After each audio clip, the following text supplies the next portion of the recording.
Sejam muito bem-vindos ao podcast Belas Ideias, onde a criatividade, o design e a inovação se encontram em conversas inspiradoras e provocadoras. Eu sou Maria Eugênia Artigas, arquiteta, pesquisadora e apaixonada por novas maneiras de transformar ideias em realidades.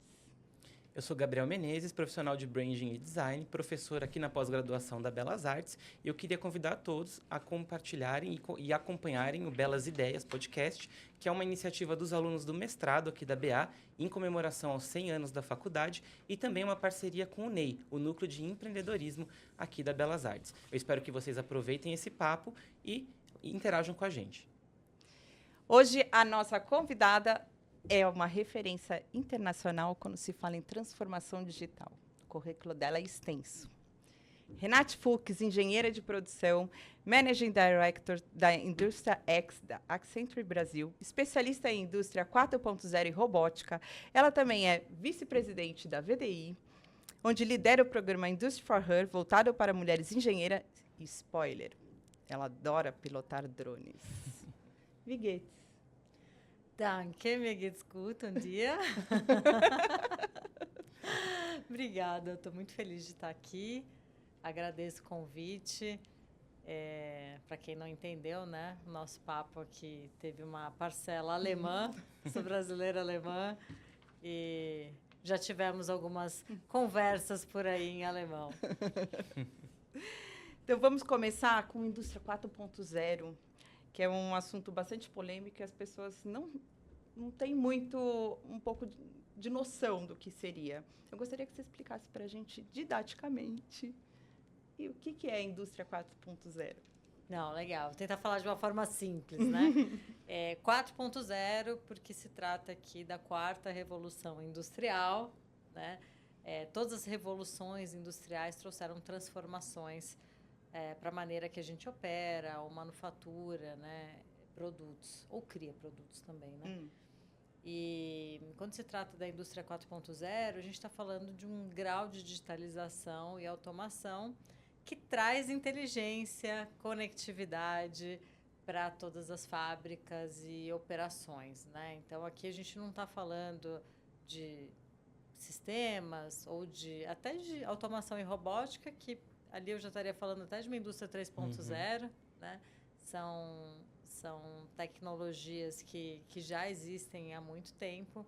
Aqui a gente está falando, de certa forma, de um novo grau de inteligência, né? Uma coleta de dados diferenciada, uma possibilidade de trabalhar a eficiência e a flexibilidade num outro nível, né? Então, a gente consegue fazer predições para manutenção, a gente consegue operar, de certa forma, remotamente, né? A gente tem aqui um grau de inteligência muito maior dentro de uma fábrica e também na conexão de várias fábricas ou de várias operações. Uhum.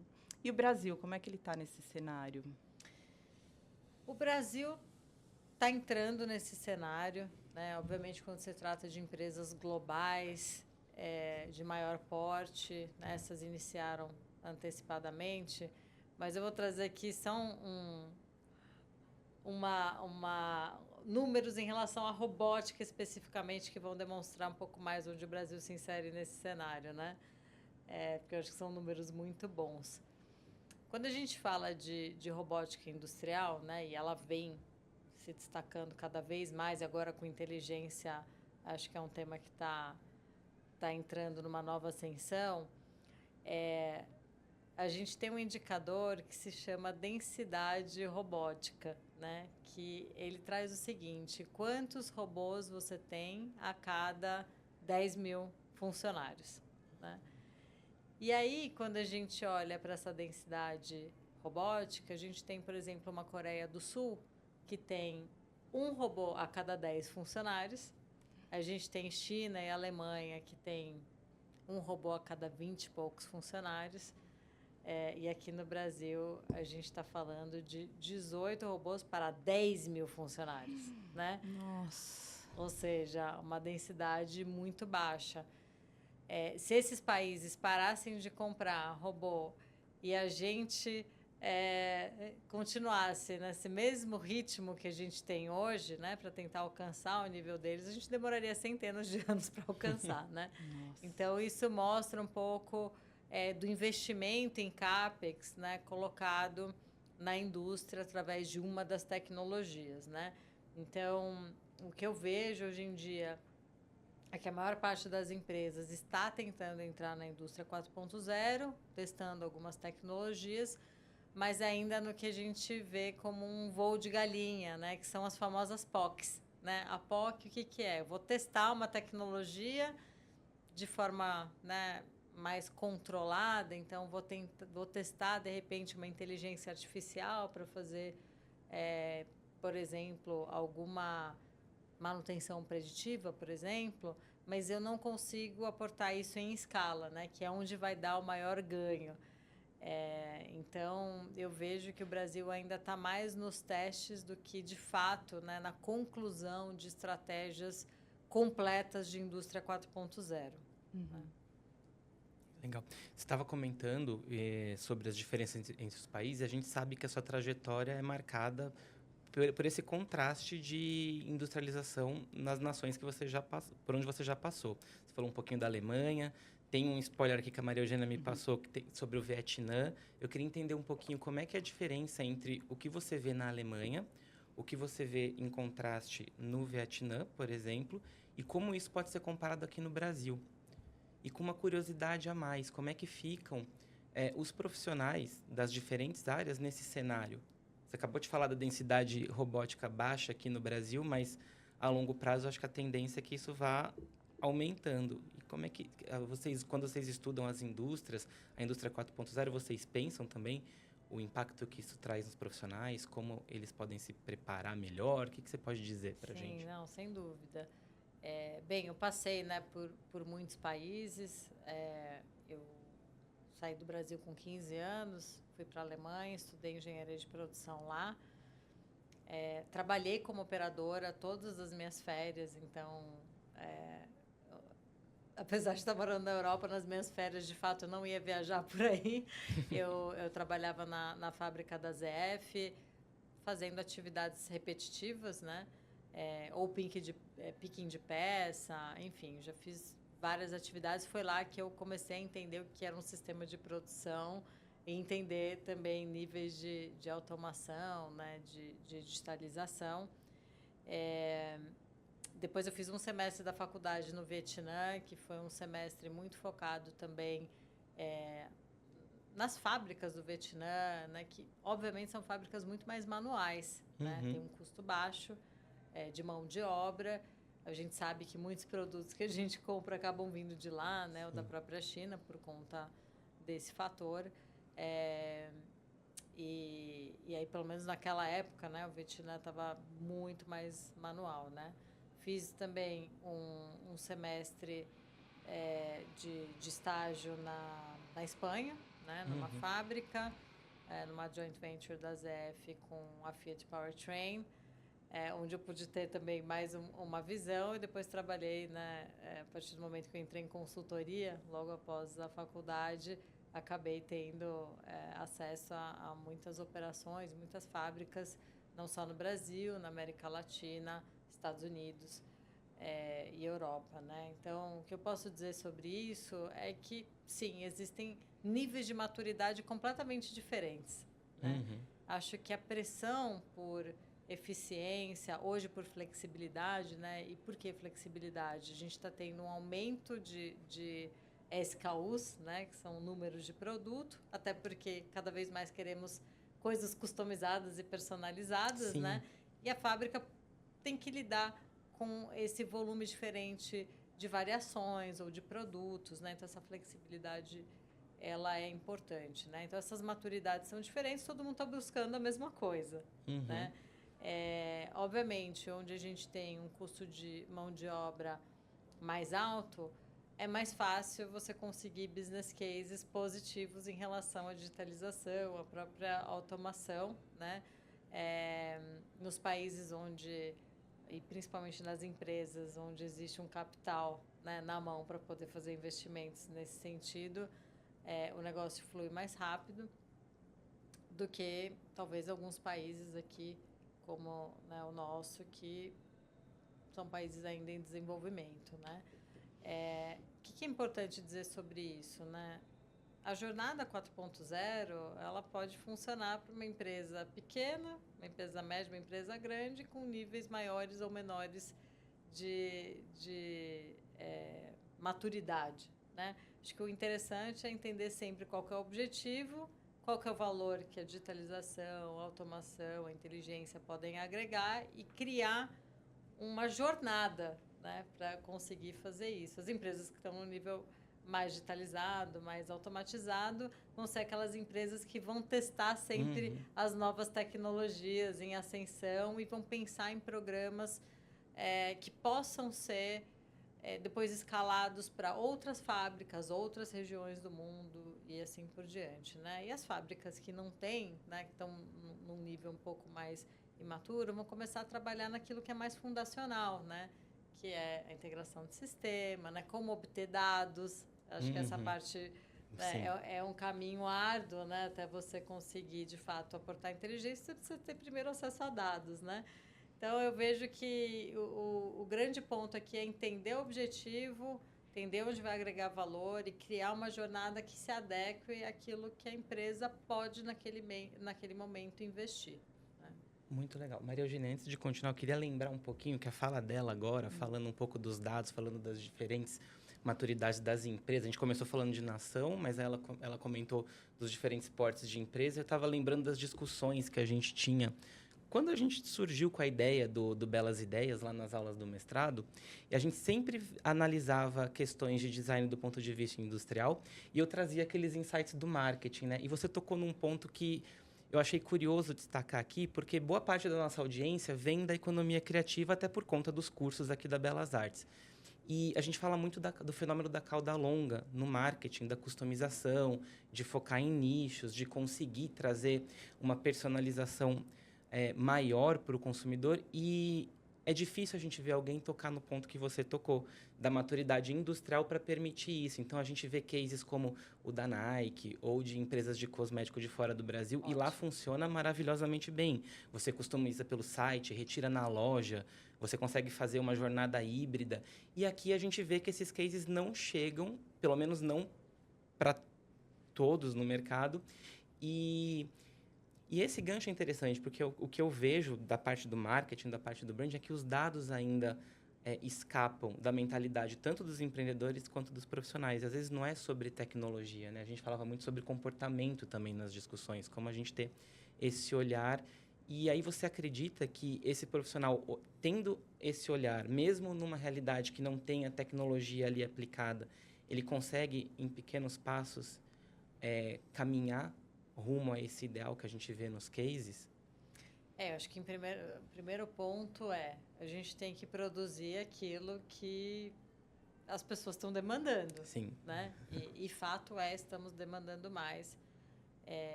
E quem consegue entrar num âmbito de personalização, customização, com certeza consegue aumentar a venda.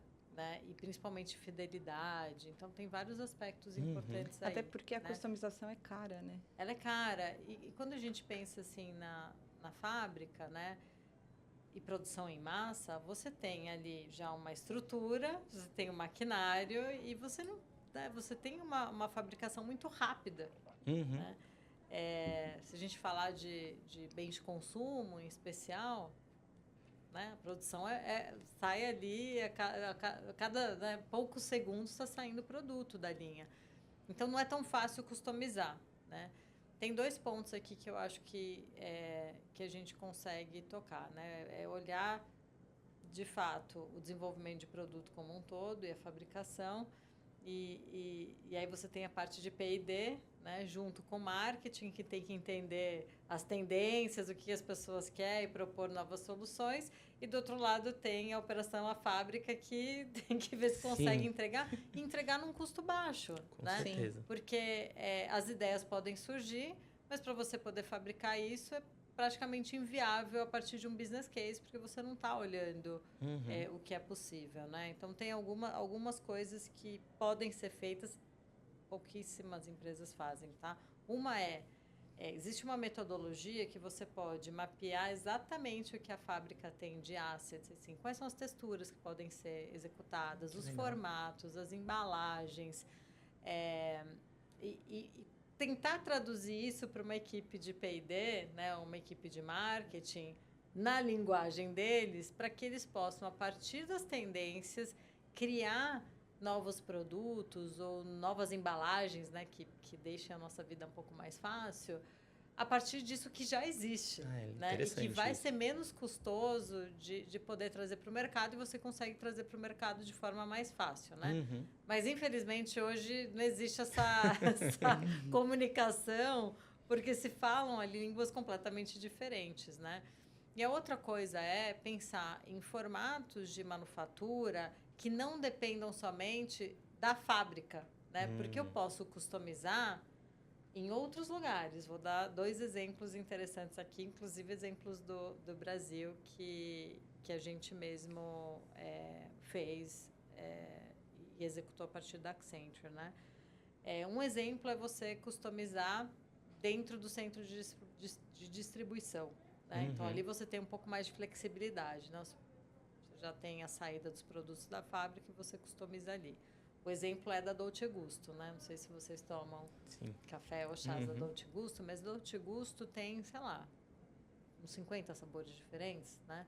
Que vai aumentando. Então, você tem chás diferentes, cafés diferentes, tem chocolate quente, tem Nesquik, né? Então, poxa, super bacana. Mas, de fato, quando você vai ao supermercado, você vai comprar um de cada? Não vai, né? Não. Porque às vezes você quer experimentar, mas... Pô, não vou comprar 3, 4 caixas diferentes para experimentar e talvez eu não goste, né?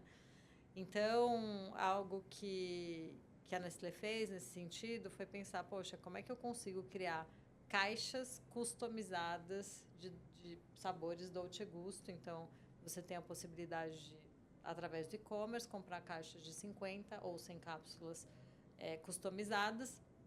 A gente montou uma automação interligada com o e-commerce no centro de distribuição, né, da Nestlé. As caixinhas são feitas lá, né, criadas de acordo com aquilo que você pediu no e-commerce, né, para o seu CPF. A caixinha é montada através de um robô colaborativo, leva uma etiqueta e vai direto para sua casa. O que é o legal disso, né? É uma forma de você aumentar vendas, e aumenta mesmo, porque aí você, né, consegue fazer com que as pessoas tenham acesso a mais cápsulas, né, provem mais, enfim, e recebam em casa aquilo que elas querem.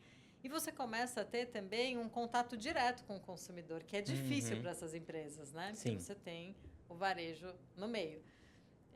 Então, acho que isso é super positivo. E um outro exemplo, que aí é no ponto de venda ou ponto de uso, foi uma customização muito similar ao que a Nike faz também nas próprias lojas, enfim, de um robô que estava instalado ali no Shopping Morumbi, acho que antes da pandemia, que fazia a sua caixinha de bombom Nestlé Garoto com os bombons que você gosta, né? E é muito engraçado, porque a gente sempre deixa alguns ali que ninguém gosta, né? Então, vira briga em casa, né? E é super legal, porque você consegue fazer sua caixinha do jeito que você quer, de novo, trazendo informações sobre região, né? E consumidores e as preferências, que podem retroalimentar depois o processo de P&D. Né? Isso vira uma referência para a supply chain também, né? Exato. Então, eu acho que são exemplos assim que são pouco explorados, né? E hoje, né, as fábricas, as operações conseguem trazer soluções automatizadas, né, e digitais para viabilizar esse tipo de personalização.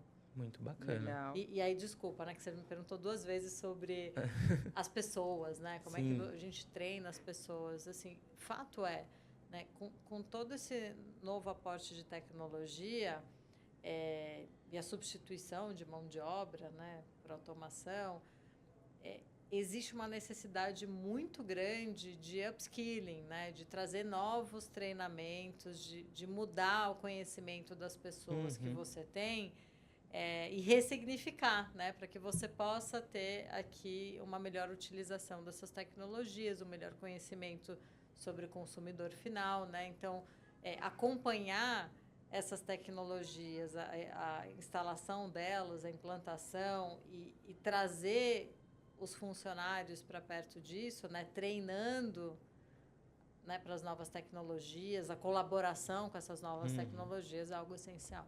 Legal. Perfeito. Mais uma questão. A gente vive num momento de ruptura, né, com os modelos tradicionais de produção. Como você enxerga o papel do design e da cultura organizacional nesse processo de transição para a indústria 4.0?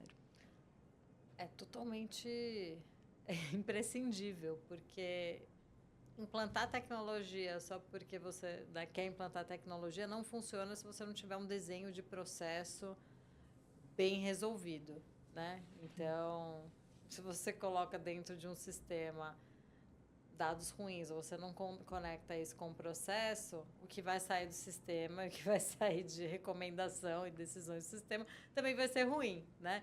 Então, o desenho integrado, ele é imprescindível, né? Tanto a nível de processo, como eu vou escalar isso depois, como que as tecnologias vão conversar, é essencial para que você tenha algo fluido depois e você consiga chegar num nível de inteligência que você vai receber recomendações do sistema, né? O sistema, de repente, até toma as decisões sozinho né, de forma automatizada, mas o design ele precisa estar aí para fazer isso de uma forma integrada que vai levar ao melhor resultado, né? E a parte de gestão de pessoas e gestão da mudança é o que eu falei antes, né? Tem que acompanhar. Então, normalmente, a gente tem que trazer o RH para próximo disso, para pensar nessa comunicação, em como que isso vai ser levado às equipes, né? Como que elas vão ser treinadas, como que a gente cria disso uma jornada bem comunicada, focada num resultado final, né?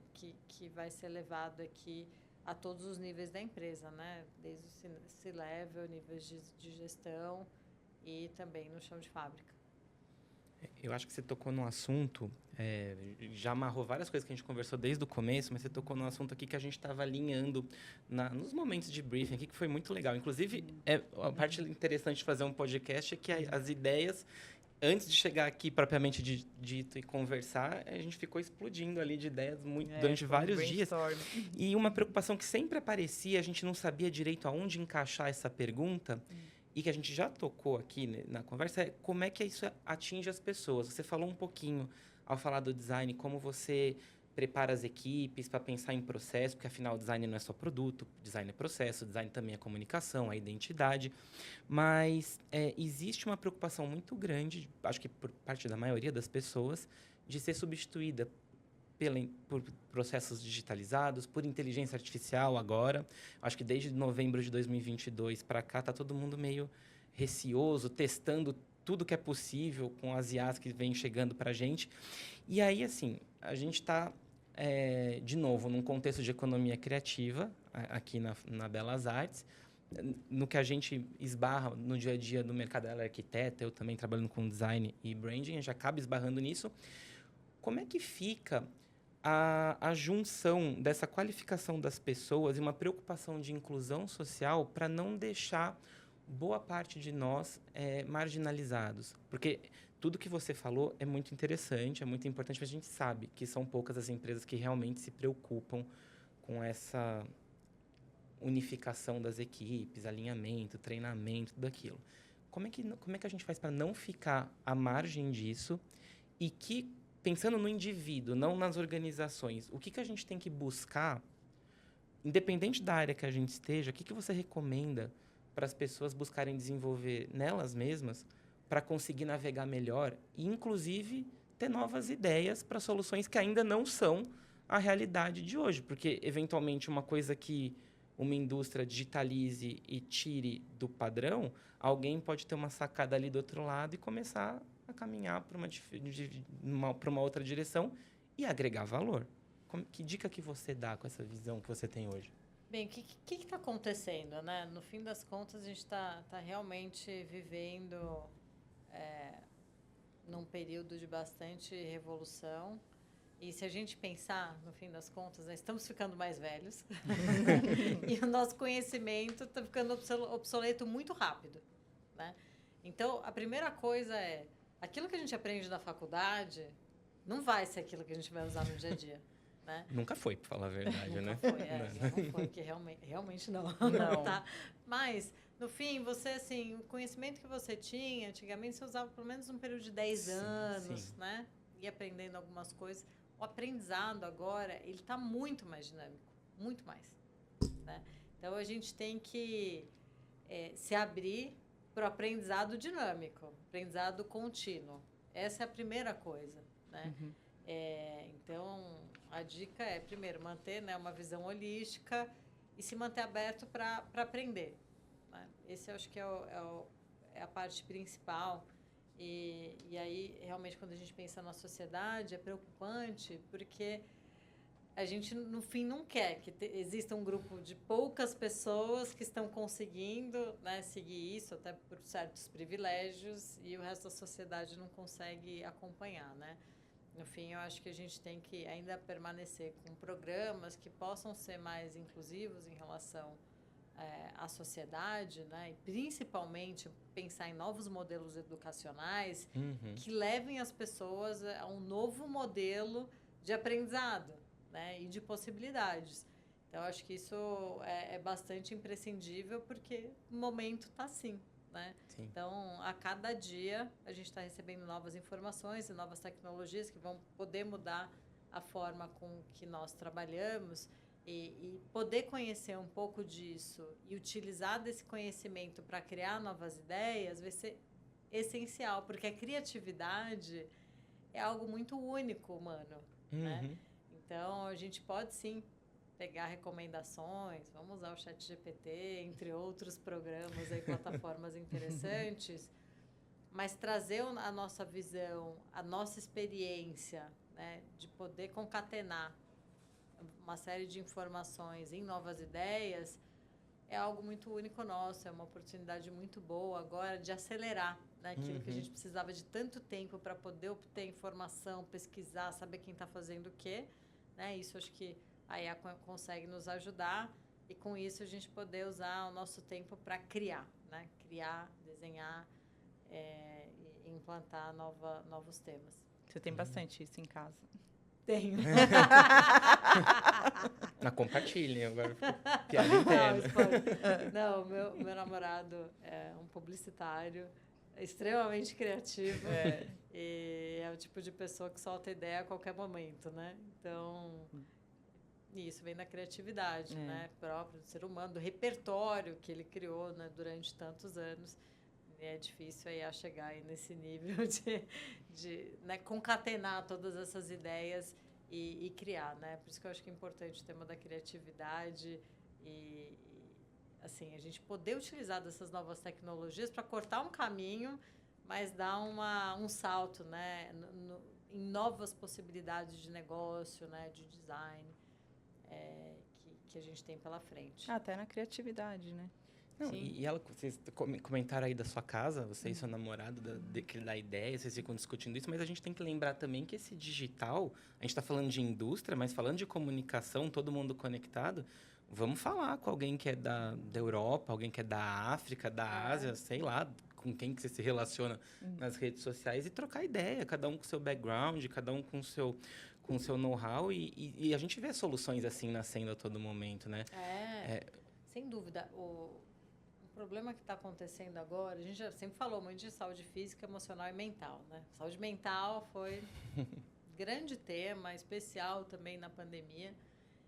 Agora se fala muito da saúde social, né? Que é o ponto que muitas pessoas estão só voltadas à inteligência artificial, né? Até tratando a inteligência artificial como amigos ou até afetos, enfim, como podemos dizer isso. E estudos já dizem que quem socializa, de fato, né, vive mais. Então, eu acho que a gente tem que sempre manter esse balanço de vamos utilizar o que a inteligência artificial pode nos trazer, né? mas não deixar de socializar, como você falou, né? Trocar experiências, ganhar repertório a partir do social, né? Seja dentro da empresa, seja fora da empresa, com nossos amigos, novas pessoas que a gente possa conhecer para co-criar, né? Acho que é incentivar a experimentação também, Isso. né? A gente fala muito no marketing, agora eu não vou me recordar quem foi o autor, não é uma frase minha, mas que a gente tem vários desafios tecnológicos. Um tempo atrás, a gente tinha vários desafios tecnológicos. Então, que ferramenta que eu vou usar para automatizar um processo de comunicação de marketing? Que ferramenta eu vou utilizar para capturar os dados dos meus clientes? Como eu vou saber quem é o meu cliente? Tudo isso que eu acho que, em algum momento, esbarra na industrialização. Hoje, o que a gente percebe e discute muito é que os profissionais do marketing, mas eu imagino que de outras áreas também, eles têm essas tecnologias. A gente tem aqui todo mundo com o celular na mão, que faz tudo, câmera potente, internet potente, tudo potente. E aí o desafio está sendo humano. A gente está esquecendo de que você falou muito sobre gerar valor. Para gerar valor, você tem que entender o outro, senão você vai entregar para quem? Porque o valor é a percepção de alguém que você vai suprir. Aí você entrega para quem? Então, acho que é muito rico a gente perceber aqui na sua fala como tecnologia, comportamento, uma visão pessoal do mundo, e agora essa novidade que você trouxe, a saúde social, vão se integrando para mostrar algum rumo para a gente. Sim, vamos para outro assunto. Mobilidade e cidades inteligentes. Opa. Você também atua com soluções voltadas com mobilidade. Quais tecnologias emergentes estão mudando a forma como estamos pensando em deslocamentos e transportes nas cidades? Bem, sim, eu trabalhei bastante com mobilidade, né? Trabalhei muitos anos no setor automotivo. Tem 4 mega tendências aí já há bastante tempo que estão transformando a mobilidade no mundo, né? Que é o tema da eletrificação, o tema da autonomia, o tema da conectividade, né, dos veículos e o compartilhamento, né? Então, essas foram as mega tendências que foram transformando o mundo, transformando como as montadoras, né, estavam se posicionando no mercado, mas inclusive trouxeram uma série de novos players, né? Então, seguradoras que de repente estão trabalhando com aluguel de carros, né? E uma série de outras empresas de tecnologias que entraram com serviços de mobilidade, né? Por quê? Porque a gente traz um novo olhar a partir da tecnologia, daquilo que nós, como, né, sociedade, como queremos nos locomover de A a B para melhorar a nossa qualidade de vida, né? Então, essas foram as principais tendências que ditaram como a mobilidade tem se transformado. Obviamente, no Brasil, a gente tem uma situação um pouco diferente, né, do que outros países, na Europa, por exemplo, que trabalhou muito o tema da eletrificação, até por conta das emissões. Estados Unidos, com autonomia, que está bastante à frente, né, a nível de carros autônomos, né, sem motoristas. Própria China, né, que tem um background de digitalização muito forte, conectividade, então fizeram um grande avanço, principalmente na pandemia. E aqui a gente tem uma situação um pouco diferente, né? A gente tem um país que é muito grande, né? Então, num país muito grande, a gente tem aqui o etanol, o tema da eletrificação, por mais que a gente tenha tido aí um aumento bem expressivo de vendas no último ano, né? Acima de 80% em eletrificação, a gente não tem necessariamente aqui a infraestrutura em todas as cidades do Brasil, então isso acaba sendo um pouco mais complexo. E agora as montadoras estão investindo bilhões, acho que mais de 150 bilhões, exatamente no mercado de veículos híbridos, né? Que é uma solução interessante aqui para o Brasil, né? Na parte de autonomia, aqui a gente acaba tendo mais casos no que a gente chama, né, de off-road, então na mineração, né, em locais controlados, você consegue ter um certo nível de autonomia, mas nas cidades ainda é algo, né, bem difícil de fazer. A nível de conectividade, os carros estão mais conectados, mas existe uma dificuldade em monetizar a partir do veículo conectado ainda, né, por aqui.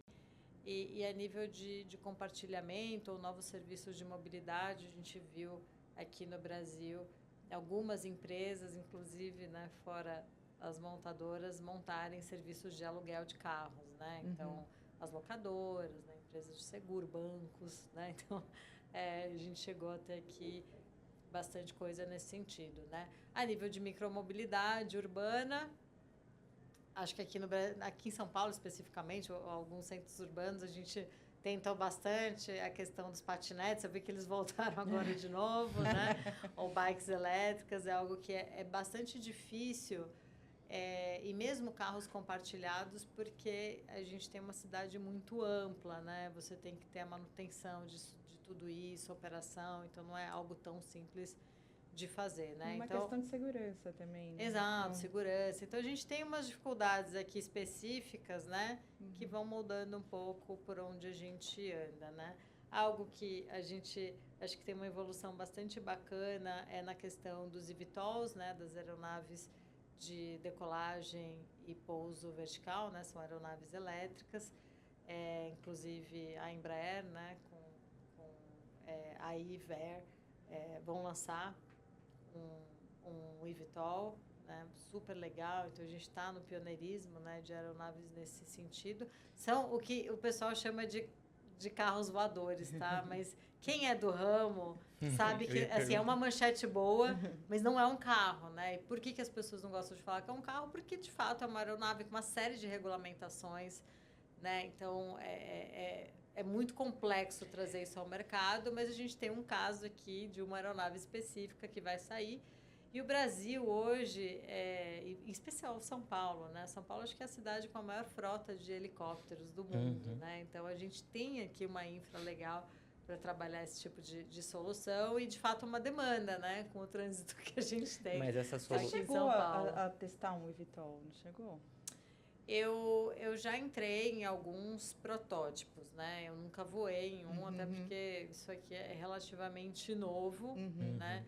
Teve um eVTOL na XSW que, né, abriu-se ali para alguns voos, mas é um que você pilota sozinho. É uma Isso é para uso diferente. Individual, então? Esse mas assim, não é comparável ao que a Embraer está fazendo, ou IHENG na China. No geral, né? isso tem a ver com aquele protótipo que a gente viu há um tempo atrás, saindo nesses eventos que analisam tendência da Uber. Acho que testaram em Dubai, seria isso? Sim, exatamente. legal. Tá? A gente está falando desse tipo de aeronave. Eu lembro que alguns anos atrás existiam pelo menos 100 projetos diferentes, né? Mas, assim, é muito complexo porque tem a parte técnica, tem a operacionalização, tem muitas regulamentações, né, da aeronáutica que tem que estar aí de acordo. Então, acho que dessas 100 ficaram algumas poucas. Recentemente, a China está realmente investindo bastante em tecnologia nesse sentido, mas a China regulamentou 2 empresas de eVTOLs na questão da produção em massa e principalmente também em voos autônomos. Então, a China já está regulamentando e aprovando voos autônomos, né? Ou seja, são eVTOLs, você não vai ter sequer um piloto ali. Mas eu fiquei curioso agora, não conheço muito o assunto, só vi por cima. Isso, a intenção é para uso individual? Por exemplo, eu posso, não agora, mas eu, em vez de ter meu carro, eu posso ter o meu eVTOL? Ou isso ainda é uma coisa mais corporativa? Pouco, tá? Pouco. Assim, até por ser... Por isso que não gostam de chamar isso de carro voador. Porque não é algo que você vai ter na sua casa e vai sair voando por aí. Né? É muito complexo. Então, não é a ideia. Existe uma empresa chamada Lyft, que está naquela traz um eVTOL que você mesmo pilota, mas hoje, por exemplo, é uma bateria que dura 8 a 15 minutos, né? Então, assim, não tem, né? E a bateria começa a ser um problema importante, né? A bateria não dá conta. Então, isso aí é para específicos casos aí, né? De entretenimento ou trajetos muito entregas, muito você vê algo nesse sentido? Entrega já existe, né? Por drone, China. né? Mas aí normalmente não é pilotado. Existem drones aqui, o iFood também testou amplamente, né? Entrega por drones, a China já faz isso também amplamente, né? Não, legal. E você é uma veterana da XSW. E em 2025, você foi na edição de 2025. Que trouxe de inovações marcantes na mobilidade urbana, como veículos autônomos, integrados, plataformas de transporte? Acho que é melhor eu voltar. Pode falar. Você, como veterana da XSW, que esteve presente na edição de 2025, o que trouxe de inovações marcantes, né? Em mobilidades urbanas, veículos autônomos, plataformas de transportes, avanço em infraestrutura de veículos elétricos. Inclusive, eu vi você passeando no Cybertruck da Tesla. Então, eu acho que esse ano, na XSW, para quem não conhece a XSW, é o maior evento de inovação do mundo. Tem sempre muitos brasileiros que vão para lá. Eu já vou há alguns anos e eu sempre acompanho, né, o tema de mobilidade por lá. Esse ano, o que foi legal é que aquilo que a gente já vem falando há muito tempo, né, que é o tema da eletrificação, os eVTOLs, né, autonomia, de fato você conseguiu ver na cidade, né? Então, esse ano, acho que uma ou 2 semanas antes do SXSW, a Waymo, né, em conjunto com a Uber, para quem não conhece a Waymo, é uma empresa, né, que nasceu do Google e trabalha a autonomia em carros, né, toda a tecnologia há muitos anos e já presta serviço numa série de cidades nos Estados Unidos. Ela trouxe, então, esse tipo de veículo, né, e de tecnologia a partir da Uber para Austin, né, onde acontece o festival. E o legal disso é que você podia, né, dar match, à medida que você pedia aí um Uber X, você poderia dar match com um desses carros completamente autônomos, então isso foi uma grande novidade. Eu pude acompanhar também uma conversa de uma executiva da Uber com uma executiva da Waymo falando sobre isso. E um número que me chamou muito a atenção, que poucas pessoas sabem, é o número de corridas autônomas que a Waymo já faz nos Estados Unidos por semana, né? Eles fazem agora acima de 200 mil corridas de carro autônomo. Isso vai aumentar bastante, porque eles devem já trazer esse tipo de tecnologia, né, de serviço para Atlanta, se eu não me engano, Miami, acho que mais algumas cidades dos Estados Unidos. Estão pensando já em Tóquio, né, fazendo alguns testes lá. Então, é muito doido pensar, né, que por semana 200 mil corridas são feitas, isso só olhando para um país e poucas cidades, na verdade, né? Mas a tecnologia já está bastante avançada. E foi muito legal em Austin, porque a gente via, né, direto. Eu não consegui dar match, fiquei muito chateada. Tentei várias vezes. Mas pelo menos eu vi o carro autônomo muitas vezes andando por ali e está dando muito certo, né? Então, essa foi uma das coisas legais. A outra foi o próprio eVTOL, né? No caso, eles trouxeram a Lyft, que é essa empresa que trouxe nessa aeronave que você mesmo pilota. Então, o legal ali é que você podia fazer uma simulação, né? Sentar em e simular um voo, mas eles abriram também no último dia, nos 2 últimos dias, para teste, né? Com pessoas, onde você podia subir e descer com o eVTOL. Então, isso mostra, de fato, que aquilo que está sendo falado há tantos anos já está realmente chegando, né? Próximo a gente. Acho que isso foi muito bacana de ver lá. E o que você vê que pode vir para o Brasil um pouco mais rápido, assim, mais breve?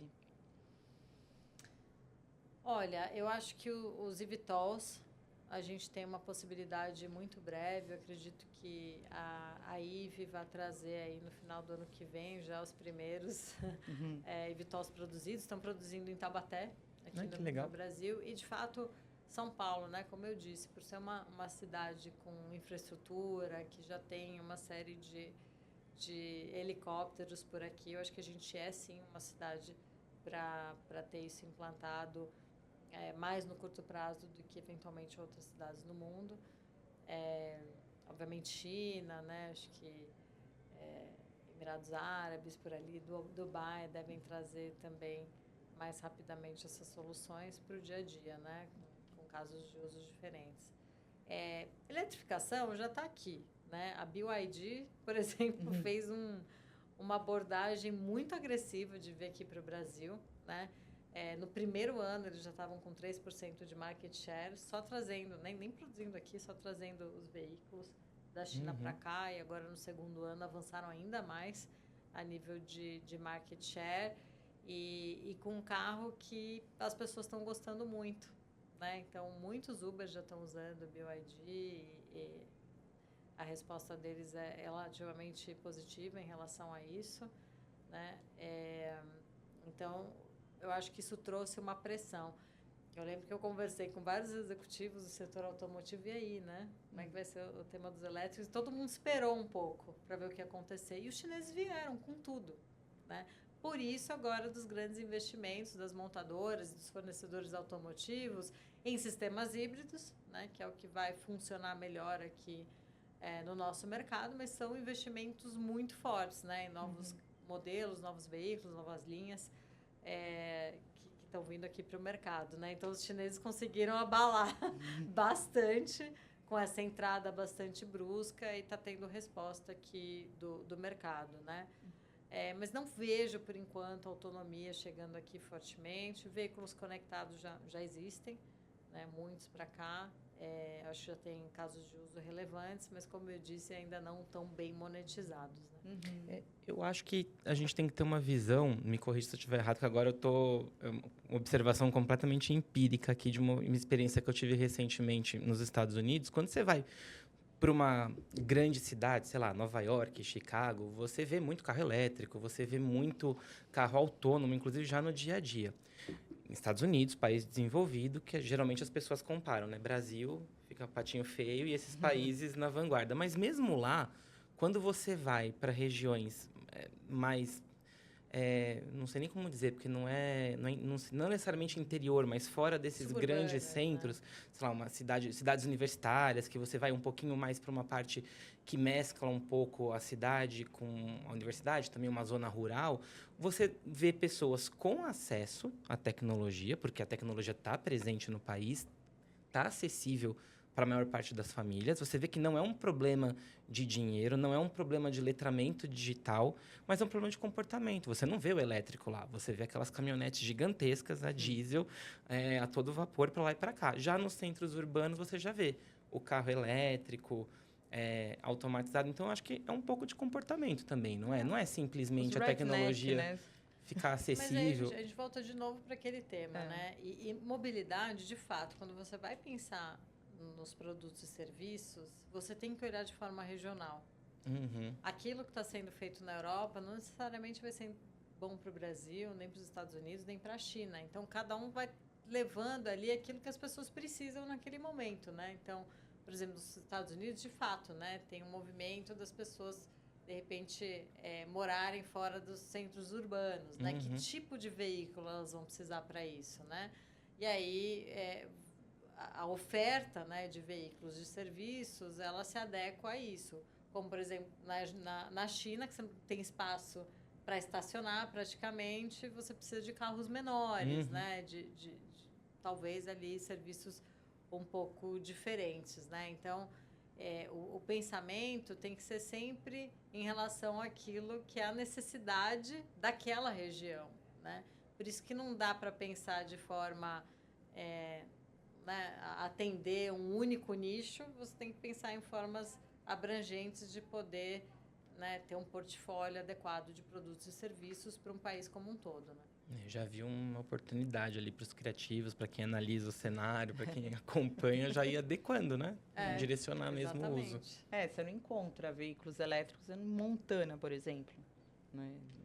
Mas exato, né? No centro do país, geralmente é bem vazio. A mesma coisa ocorre na China. Você vê sempre... Exato, né? Isso, depende muito, né? E isso é super importante, né, para as montadoras e prestadores de serviços de mobilidade, entender a demografia, né? E é por isso, né? Você fala assim, poxa, eu vou comprar um carro elétrico? Depende, né? Porque se eu tiver que viajar para o interior, né? fazer viagens um pouco mais longas, talvez isso complique um pouco mais a minha vida, né? Eu não sei onde eu vou poder abastecer, tenho pressa, então Eu assim... vi um mineiro que colocou a placa solar no teto Eu vi isso também. do carro, você viu? Ele ligava a placa solar. Não, mas é que a gente tá falando eu tô tomando cuidado aqui para não sair do tema, mas a gente tá falando de mobilidade, mas eu tô vendo tudo isso que você tá falando, Renate, para tudo. Porque, assim, esse frenesi de, nossa, tecnologia, a gente tá ficando para trás, vamos fazer tudo na inteligência artificial, vamos digitalizar tudo. Não que não seja importante, a gente acabou de ver que é, mas calma, né? Olha em volta, tenta direcionar, pensa, né? Onde é que você vai aplicar as coisas e, de repente, você lembra que você tem que entregar de novo a boa e velha solução, o valor para quem que você está dialogando, né? Vamos passar para um assunto que é bem específico e a Renate gosta muito de falar. Conte um pouco sobre o programa que você criou, o Industry for Her. Como ele criou, como que ele veio? Claro, o Industry for Her, ele é um programa de qualificação de mulheres na indústria 4.0, né? Ele nasceu de 2020, tá? A partir de uma reflexão muito importante que eu fiz em 2019, durante o programa executivo da Singularity, né, que eu fiz nos Estados Unidos, onde a gente aprende sobre uma série de tecnologias exponenciais, mas sempre com aquele intuito de pensar qual é o impacto exponencial que você quer ter, né? E aí eu me vi num lugar com 90 pessoas, 20% de mulheres, uma mulher negra. A gente estava numa delegação, né? A gente tinha 18 brasileiros ali, eu era a única mulher. E aí, obviamente, sempre foi, né, o meu lugar, né, de ser a única nos projetos, a única mulher na empresa e tudo mais. Então, ali a minha reflexão foi um pouco diferente, né? Poxa, o que eu estou fazendo para mudar isso, né? E, sinceramente, até lá eu não estava fazendo nada. Eu estava sobrevivendo e fazendo o meu próprio rolê, mas não estava ajudando ninguém, né? E aí eu fiquei com essa, eu diria até uma culpa, né? Uma vontade também muito forte de mudar esse cenário. Quando eu terminei ali o curso e recebi ali meu certificado, foi uma promessa que eu fiz, né, de mudar esse cenário, de tentar mudar o cenário de empoderamento feminino dentro da indústria ou da transformação digital. E, coincidentemente ou não, na semana seguinte, eu fui chamada pela VDI para ser a primeira vice-presidente mulher no Brasil. A VDI é a maior associação tecnocientífica da Europa, é uma associação de engenheiros alemães. E no Brasil nós somos um grupo de executivos que fomenta a indústria 4.0 e no que eles me chamaram para entrar já me deram o chapéu do cluster de inclusão e diversidade. Aí eu falei, cara, é minha chance agora de fazer alguma coisa. E aí eu tive essa ideia, né, de criar um programa de qualificação, até porque a VDI como associação é linkada ao ecossistema da indústria 4.0, universidades, empresas e afins. E eu reconheci ali um nicho, né, que a princípio, o que a gente sempre escuta na hora de recrutar é que não existem mulheres, né, com os skills necessários para trabalhar a transformação na indústria. E eu mesma tinha muita dificuldade de recrutar. E eu achei que ali tinha uma oportunidade de a gente poder qualificar mais mulheres para melhorar, né, isso no mercado. Eu mesma me enganei, porque a princípio existem sim mulheres que estão com muita vontade, que têm conhecimento. E a partir do Industry for Her, né, do primeiro programa que a gente fez, que eu estava querendo somente 20 mulheres para a gente testar o modelo, me deparei com, né, 1.000 mulheres interessadas, 450 mulheres que queriam fazer parte disso e escreveram cartas motivacionais. E a gente começou aí o programa, né, com um núcleo menor, aí de 24 mulheres, que foi difícil chegar, né, reduzir de 450 para 20. E testamos um modelo de qualificação junto com a universidade, junto com um treinamento de soft skills, que deu muito certo, né? E a partir disso, várias empresas passaram a entrar nisso com a gente, a patrocinar esse programa. Hoje a gente está na 12ª edição, 750 mulheres que já participaram, né, passaram pelo programa. e estão se qualificando, sendo que 1/3 dessas mulheres normalmente são bolsistas, mulheres que não têm hoje um trabalho e que, através dessa qualificação, podem suprir a demanda de mercado. Desculpe, fui um pouco curioso aqui. Para participar do programa, as mulheres têm que ter alguma formação prévia ou vocês conseguem pegar meio que do zero, assim? Vou começar minha vida profissional agora, já posso... Engenheira recém-formada. Ou nem isso. Né? Poderia ser não engenheiras, por exemplo, antes de fazer uma faculdade? Como é que é? Então, pode ser não engenheira, mas idealmente já tenha passado pela faculdade, por alguma faculdade. Por quê? Porque senão, e a gente tentou formatos diferentes, mas elas não conseguem acompanhar o programa em sua integridade, né? Mas, assim, a gente já teve psicólogas que entraram. Ai, que legal. Né? Assim, tem um case muito legal de uma mulher de mais de 50 anos, uma mulher preta, que me escreveu depois de participar do programa. Ela falou: Renate, eu sou psicóloga, não achei que eu podia, né, lidar com isso aqui, e o Industry 4.0 mudou minha vida. Eu estou estudando agora, enfim, ciência da informação, tecnologia da informação, não me lembro mais o que ela colocou, mas ela falou: eu vou mudar a minha trajetória profissional a partir disso que eu aprendi aqui. E várias outras, né, que a partir do programa começaram a enxergar novas oportunidades de trabalho, ou de projetos, né, foram promovidas. Então, assim, tem histórias muito boas, mas a gente precisa ter um mínimo de conhecimento ali para que elas possam, de fato, acompanhar o programa. Tá? Legal. A gente tem um vídeo da formatura da Renate e ela recebendo a formação, né?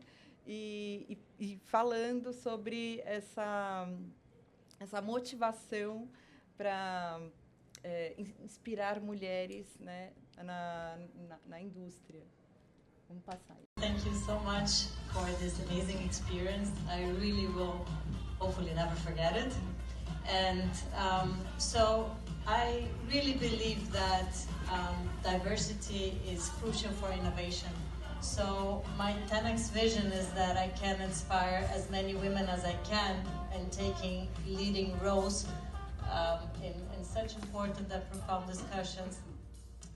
Então, esse vídeo foi quando eu recebi o certificado, né, do programa executivo da Singularity, né, como eu falei, saiu dali uma motivação grande de mudar esse cenário, né? Muito bem. Já falou um pouquinho sobre isso, mas acho que para fechar, falando um pouco mais diretamente para a nossa audiência aqui, que dica que você deixa para os profissionais que querem ingressar no mundo da inovação, inicialmente industrial, para manter o nosso foco aqui, mas como eu não me aguento, qualquer tipo de inovação, que dica que você dá para esses profissionais? Olha, a minha dica vai muito no sentido de ter uma visão holística sobre as tecnologias, obviamente, mas principalmente trabalhar um pouco do soft skills, né? Então, das habilidades comportamentais ou de comunicação. Eu converso muito disso com algumas executivas, né, a partir do Industry 4.0 também, e hoje em dia é tão importante a gente, sim, saber o que está acontecendo, se aprofundar, de repente, tecnicamente em métodos ou tecnologias, mas, acima de tudo, a gente saber se comunicar bem, a gente saber lidar com a diversidade, com gerações completamente diferentes, pontos de vista diferentes, saber lidar com conflito, saber negociar. Então, tudo isso é importante ter como bagagem para a gente poder trabalhar, de fato, com inovação, né? Então, eu acredito que esse é um ponto bem importante. E principalmente, eu acho que hoje a gente acaba ficando um pouco afobado, porque, primeiro, são muitas tecnologias, muitos temas, muita informação, muitos canais de informação, e a gente não sabe se tem que se aprofundar numa tecnologia, numa outra tecnologia. Então, acho que tem que, de fato, né, para ter um pouco mais de segurança, é uma visão holística do que está acontecendo, e onde você quiser se aprofundar, você se aprofunda naquilo que vai, né, te trazer, enfim, mais alegria, né? Obviamente, onde você pode trazer os seus talentos, né? E Mas principalmente isso tudo com, né, um bom entendimento de trabalho em equipe, de liderança, de comunicação, que isso acho que é algo que falta, né, e que de fato diferencia talentos hoje em dia. Mais uma curiosidade. A gente falou que você tem essa paixão por drones. Então, a gente queria entender se isso é trabalho, lazer, os dois. Como é que surgiu tudo isso? Adoraria que fosse trabalho, mas não estou nesse nível ainda. Eu amo viajar, né? Eu sempre gostei muito de viajar. Eu já passei por mais de 60 países. E eu adoro fotografar enfim, criar as memórias, né? Dessas viagens. E foi aí que veio, né, esse desejo de aprender mais, né, sobre como pilotar drones. Já passei por alguns perrengues, enfim, é normal. Já perdeu algum? Eu perdi um na minha última viagem. Infelizmente, assim, sempre deu para fazer um resgate em momentos difíceis, mas no último não deu. E eu estava na Noruega, menos 10 graus. Estava ali no oceano, perto dos fiordes, e fui fazer uma decolagem num pier, assim, um lugar bastante estreito. Passou um vento e deu ruim, assim. O drone bateu e caiu. E foi uma situação muito engraçada, porque, assim, quem tem drone sabe, pode acontecer. Então, né, não é para se apegar tanto, mas pode falar. Eu vi uma história parecida com alguém andando de kitesurf. Sim, exatamente, né? Eu já passei também por situações adversas andando de kitesurf, né? Já tive o kite parando numa palmeira. Mas isso não impede da gente levantar e tentar de novo, né? Mas fechando o tema do drone... Olha a dica aí, ó, levantar e tentar de novo. Normal, gente. Isso tem que aí. se jogar. Mas o drone, assim, ele caiu no oceano, mas eu pude ver ele ainda, né? E aí eu falei, cara, eu vou resgatar.